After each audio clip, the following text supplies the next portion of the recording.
While going over the to-do list for Victoria's first birthday party, Sarah is found by Xander alone in her room. Xander is miffed that he was unable to persuade Justin to stop using Brady as a client as Fiona enters.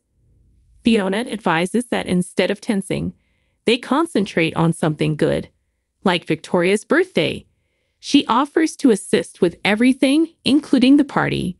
She now treats Sarah like a daughter, and Sarah doesn't deserve this. Justin asks Maggie downstairs what she thinks of him standing in for Brady. Maggie is in favor of it. Despite her love for Brady, she finds his behavior abhorrent. She is aware of the subtle nature of his illness, nevertheless. He never gave her the chance to aid him, even if she could have. She finds it very difficult to accept that he actually done this. At the townhouse, Eric confides in Marlena that he thinks about Daniel every single day. He's been waiting for the ideal moment to tell Holly, along with Nicole. They agreed that Eric had to tell her the truth before she found out from someone else, even if she was too young already. Tate tells Holly how much he misses his father when they meet at the park seat. For him, Holly sneers. Why? After what he did to her Aunt Sarah, isn't jail what he deserves? Tate gets into a heated dispute because he is defending his father. Tate is reminded by Holly that an intoxicated motorist killed her father. He is aware of the horrific accident, but he nevertheless asks, "You forgave Eric?" Holly flinches away. "Explain what you mean." Tate opens his mouth, horrified. Sarah sits on her bed between Xander and Fiona, her expression horrified. John begs Brady in the interrogation room to hold off on entering a guilty plea until they get all the information. This story may have much more to it than meets the eye. Fiona talks endlessly about how awful she feels about what occurred at the mansion. Sarah is staring off as she sees a hazy recollection of Fiona driving.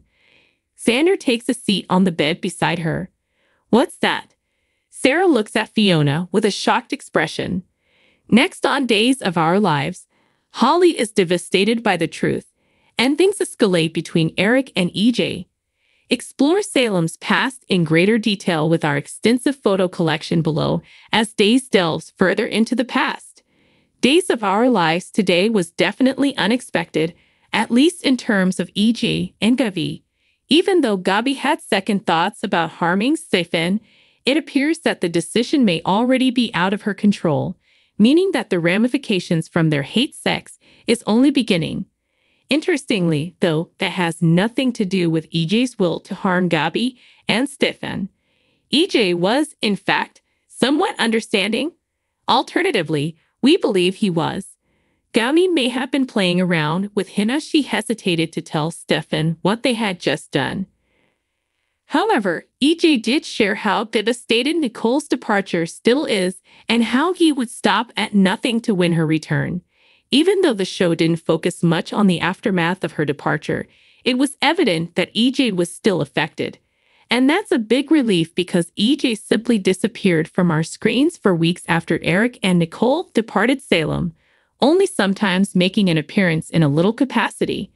Not much crying, not much wailing, just nothing.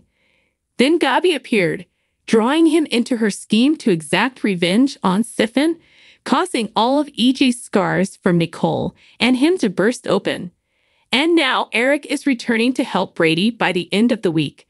No, he won't be returning with Nicole, and it won't be a permanent comeback. However, it will be our first opportunity to learn more about how Paul and Nicole are establishing a family and a life for themselves outside of Salem. In addition, if Friday's spoilers aren't any guide, it will finally present us with an opportunity to see a major blowout between Eric and EJ. To yet, EJ has not delivered on his promise to hold his wife and her beau accountable. However, if Holly discovers the mystery we believe it to be, her ultimate form of retaliation could be discovering that Eric actually killed her father. Now that her mother has flooded town with her father's killer, that will undoubtedly cause the teenager to experience a lot of complex feelings. It will also provide us with some significant ramifications from Nicole and Eric's reunion. It's wonderful to know that's not the case, since we were concerned the show was simply letting Nicole go and moving on. That doesn't mean Nicole will return anytime soon, especially in light of Ariane Zucker's lawsuit. But it is certain that Nicole will be completely erased from history thanks to each Eric and even Holly. Thanks for watching if you liked this video. So please don't forget to subscribe my channel and don't miss of our lives official. I hope everyone is having a wonderful day. Before we begin, please hit the subscribe button and give this video a thumbs up. Maggie is waiting for Sarah when she pushes herself into her bedroom in her wheelchair. Though Sarah is sure she can do it on her own, she believes she is there to assist her in getting into bed.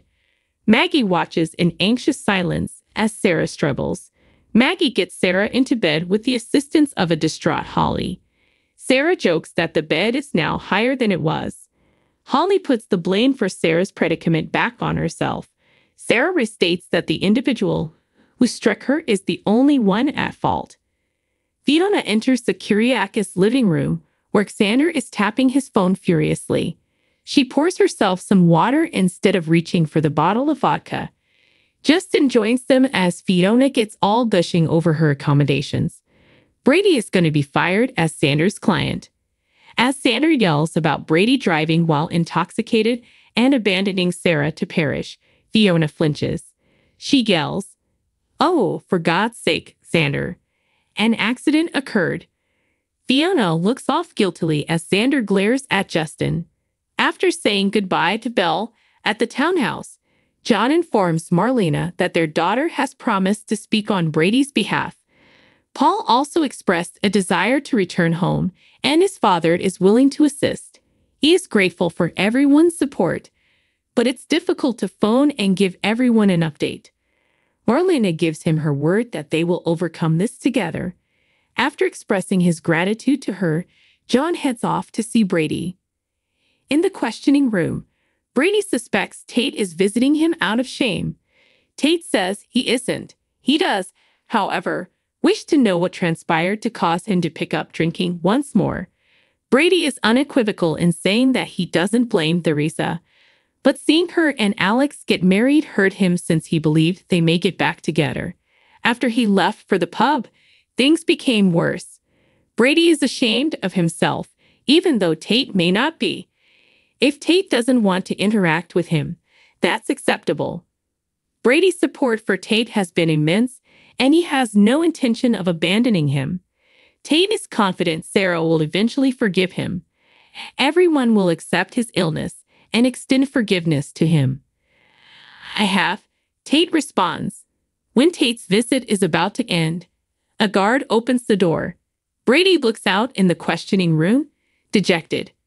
Fiona defends Brady in the Kyriakis mansion, claiming that he is an alcoholic just like her. Justin continues, saying that Brady is a family member and is deeply sorry. A family that continued to support Xander even after he kidnapped Justin's wife and kept her in the garden shed.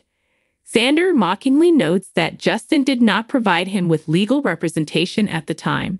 After nearly strangling Brady to death, Justin declares that Xander is fortunate not to require legal representation at this time. Brady's bleeding neck will be broken by Xander if he has another opportunity. Fiona tells Xander that she is fully behind him once Justin goes. Without her, Xander is unsure of what they would have done. He asks her to accompany him in checking on Sarah. When she follows him out, her smile disappears. Eric arrives at the penthouse and is greeted by Marlena when he gets home. He says that Nicole and Jude are doing well in Paris, but he couldn't have avoided the situation while Brady was in danger. Marlena could never have imagined that Brady would drive while intoxicated, abandoning Sarah on the side of the road, acting with such callousness and cruelty. After what he did to Holly's father, Eric is the least person to pass judgment. Eric, perched on his mother's couch, looks at Marlena with a troubled expression. John tells Brady in the questioning chamber that Justin will clear him of the allegations. Brady intends to accept responsibility and face the repercussions. John warns him that, particularly now that his car is gone, there is no evidence that he hit Sarah.